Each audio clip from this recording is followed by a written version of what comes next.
Diana, aš kai ką sugalvojau, turime padaryti porinės tatuiruotės. Blondi, porinės tatuiruotės, turim taip, geriausių draugių tatuiruotės. Blondi, gal nebus per daug, Knopą pavydi.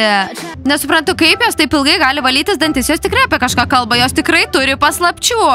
Timūrai ir pakvies Dianą. Ne, merginos, aš jai neskambinsiu, nenoriu, kad jie ant manęs rėktų. Taigi, mano tikslas yra supriešinti Dianą su Blondi. Knopa, kodėl tau nepatinka mano blondė? Nes tavo blondės vagia visą Dianos dėmesį.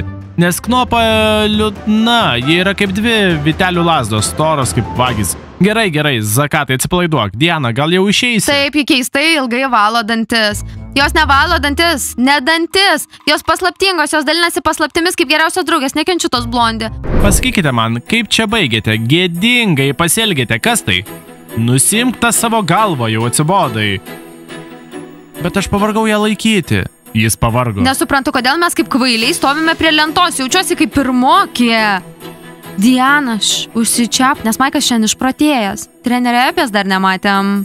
Krepšininkai, o jūs įsikurti zuikio namelyje? Mes to nepadarėme, tiesiog aplankėme jas. Beje, Maikai, tu būtum toks laimingas, tik tavęs ir trūko. Zakatai, būk pagarbus, aš tau mokytojas, Maikas, supratai? Supratau. Mokytojo Maikai, gerai, mes nepraleisime pamokų, ar galime sėsti? Tu sėdėsi, kai aš tau pasakysiu. Draugai, jūs mane labai nuvylėte.